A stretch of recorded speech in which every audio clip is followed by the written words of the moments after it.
Well, good morning, YouTube. I've got some news and some updates to go over with you. We're standing in the garage right at the moment. And so yesterday I drove my truck to work. 50 degrees, nice weather, all good. For those of you that don't know, I've owned that truck for a little over a year now, and ever since I've had it, I've had a very soft brake pedal. So we've changed 2 calipers, bled a third one. The fourth one's got a broken bleeder fitting, so that is planned to get changed shortly. But while I was at work yesterday, I had a main brake line that went from the master cylinder down to the ABS pump rupture. So we drove home yesterday with no brakes, which was a good time. And, you know, thinking nothing of it, 50 degrees. We've set record high temps for this time of year. It's what, December 4th now, I think.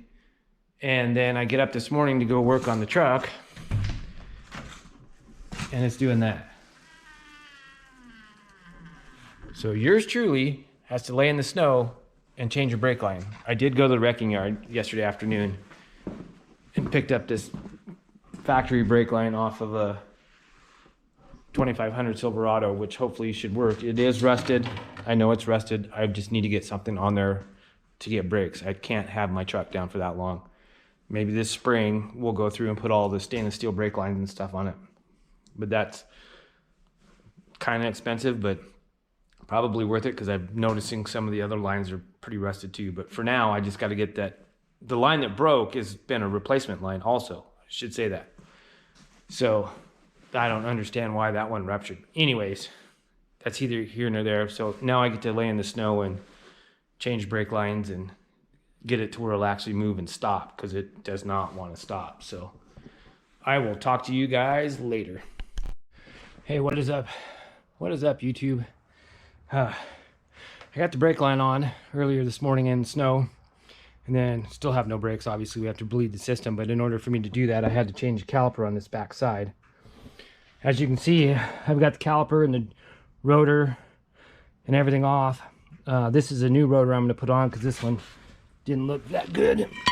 I didn't like the way that one looked. So I'm going to spray that one with brake clean, put it on, put the brackets back on, change out the new caliper for a new one. I have a new one in a box, and some new brake pads. They don't look bad, but I'm going to put new pads on anyway just because I've got a new rotor. So I'm going to get going on that. I'll check it back in with you in a minute. All right, so after a second trip back to AutoZone to get the right rotor, I've got everything put back together, sprayed down with brake clean. Now I just need to throw the tire on and bleed the brakes, but I might park it outside for the night and bleed the brakes tomorrow, so I'm not plugging up my mother-in-law's garage. So I'm going to put the tire on, clean up my mess, and I will talk to you guys later. Well, good morning to day 2 of the brake thing. What a difference a day makes. Look at it out here. Gorgeous. But we're still working on bleeding the brakes. So I've got the 2 rears done, and I'm doing this by myself. So what I've done is went to the store and got some nylon line, just big enough that it'll fit over the nipple on the brake bleeder, and I've cracked it open with just a quarter turn, and then it's into some, that is brake fluid, by the way. I've cleaned that bottle out, but so it's sitting in there, and the hose is submerged so that it's not sucking in air as you pump.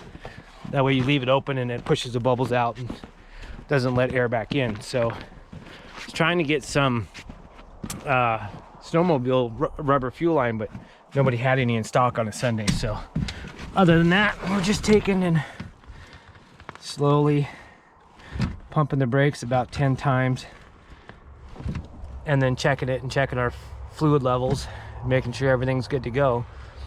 And that's how I'm bleeding brakes by myself.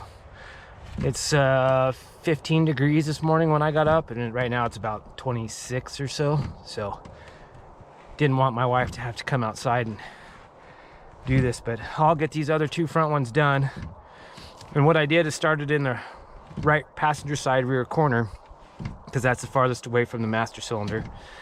Then go to the driver's side rear, passenger side front, driver's side front, and that's how you bleed it on this particular truck. So we'll get it done, check the fluid levels. Maybe, hopefully, we'll have brakes finally after that blown line and caliper change and just a huge pain in the butt yesterday. So I'll get back to you.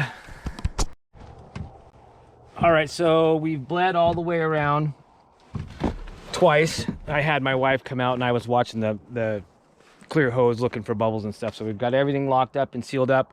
We've got the pedal pumped up hard, fluids topped off. So now we're gonna start the truck and see if we have brakes. The pedal actually feels better than it ever has.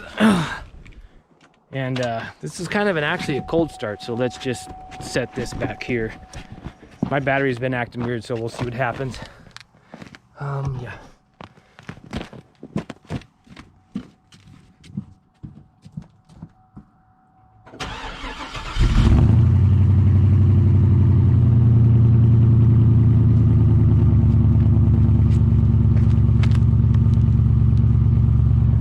I just realized my exhaust tips rotted off. Oh well. See if we have brakes, and then we'll drive around and make sure everything's working.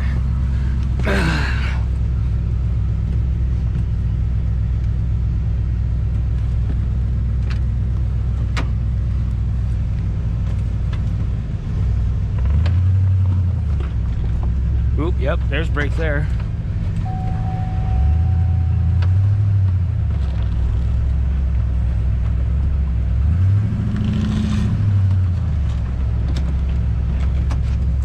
Still a somewhat soft pedal feel, but not as bad as it used to be. So I guess we'll give her a shot and hopefully that fixes the damn thing. So thanks for watching, guys. Get you out of the sun here, and we'll see you later.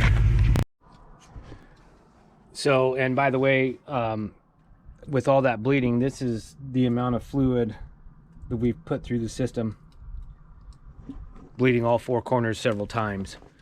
So just a heads up, beware. You know, you're going to go through a lot of brake fluid when you do that stuff. So make sure you have plenty on hand so you're not running out.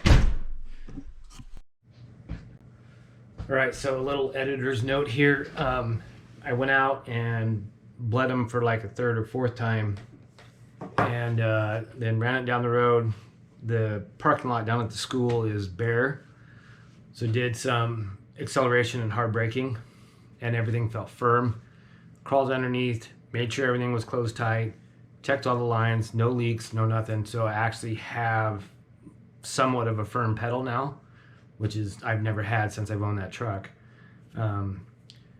And with doing a little research on that, that is fairly common on those Silverados to not have a firm pedal. So there's no recall on it yet that I know of, but I'm just reading stuff on forums and things like that.